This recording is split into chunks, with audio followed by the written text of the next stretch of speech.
7 akan menjelaskan tentang regresi dan korelasi linear. Nama saya Miliana Tanjung. Anggota kelompok yaitu saya sendiri, Anissa Nopiani Imron, Fajri Adesiana Dwi Lestari, Anissa Aulianingrum, Eka Febriansyah. Regresi. Secara umum, analis regresi pada dasarnya adalah studi mengenai ketergantungan suatu variabel dependen atau terikat dengan satu atau lebih variabel independen atau variabel penjelas atau bebas, dengan tujuan untuk mengestimasi dan memprediksi rata-rata populasi atau nilai rata-rata variabel dependen. Berdasarkan variabel yang diketahui, pusat perhatian adalah pada upaya menjelaskan dan mengevaluasi hubungan antara suatu variabel dengan satu atau lebih variabel independen. Selanjutnya, korelasi merupakan teknik analis yang termasuk dalam salah satu teknik pengukuran asosiasi hubungan atau measure of association. Selanjutnya akan disampaikan oleh teman saya. Terima kasih. Selanjutnya, saya akan membacakan analisis korelasi.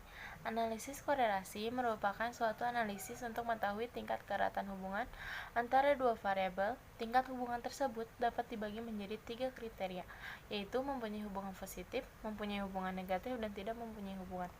Untuk mencari persamaan garis regresi dapat digunakan berbagai pendekatan rumus, sehingga nilai konstanta A dan nilai koefisien regresi B dapat dicari dengan metode sebagai berikut.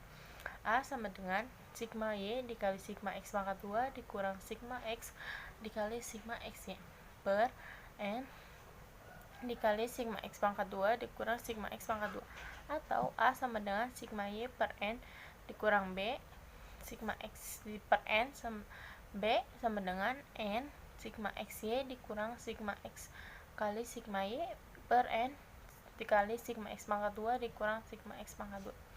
Berdasarkan hasil pengambilan sampel secara acak tentang pengaruh lamanya belajar X terhadap nilai ujian Y adalah sebagai berikut. Assalamualaikum warahmatullahi wabarakatuh. Perkenalkan, nama saya Anissa Aulianingrum. Sini saya akan melanjutkan tentang penjelasan dari kelompok kami. Itu dengan menggunakan rumus di atas, maka nilai A dan B akan diperoleh sebagai berikut. A sama dengan sigma Y kali sigma X2 dikurangi sigma X kali sigma XY, atau N dikali sigma X2 dikurang sigma X2. Kemudian A sama dengan 310 dikali 370 sama dengan 40 kali 2 2740, atau 5 dikali 370 dikurang 402. Hasilnya adalah 20,4. Kemudian yang B, N sigma XY dikurang sigma X dikali sigma Y, atau N dikali sigma X2 dikurang sigma X2. B sama dengan 5 kali 2740 dikurang 40 kali 310, atau 5 kali 370 dikurang 402. Hasilnya adalah 5,4. Sehingga persamaan regresi sederhana adalah Y sama dengan 20,4 ditambah 5,2 X. Berdasarkan hasil perhitungan dan persamaan regresi sederhana tersebut, maka dapat diketahui bahwa pertama adalah lamanya belajar mempunyai pengaruh positif. Koefisien regresi B sama dengan 5,2 terhadap nilai ujian. Artinya, jika semakin lama dalam belajar, maka akan semakin baik pula atau tingginya nilai ujian. Yang kedua adalah nilai konstansa adalah sebesar 20,4.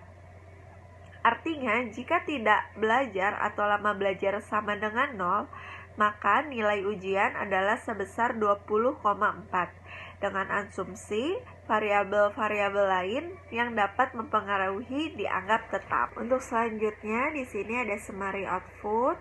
Bisa dilihat di sini ada regression statistik dan juga ada ANOVA. Untuk selanjutnya analisis kolerasi.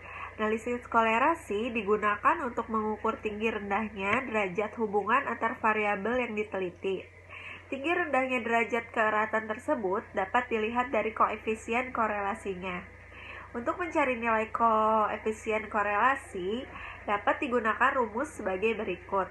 R sama dengan N dikali sigma XY dikurang sigma X dikali sigma Y.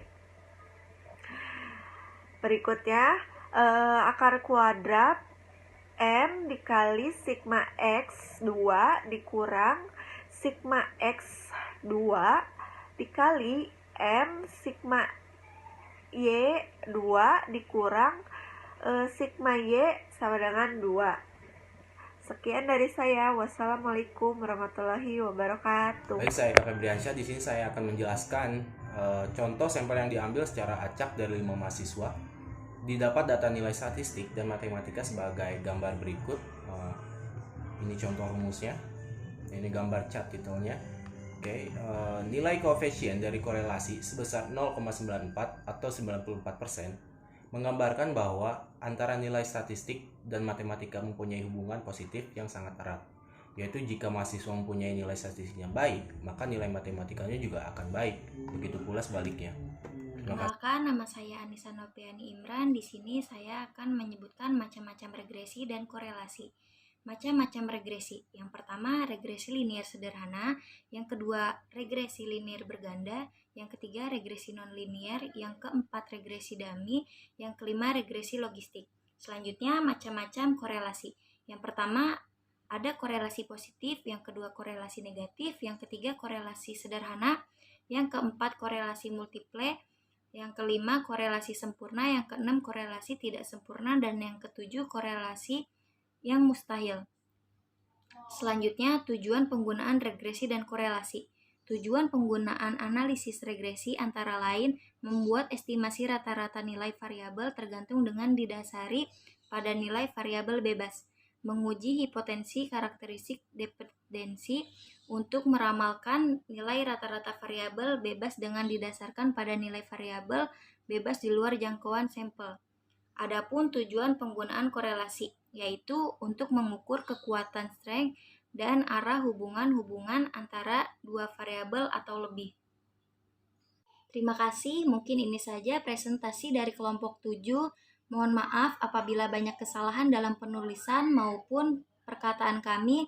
Semoga teman-teman bisa memaklumi dan semoga makalah kami ini bermanfaat untuk teman-teman semuanya. Wassalamualaikum warahmatullahi wabarakatuh.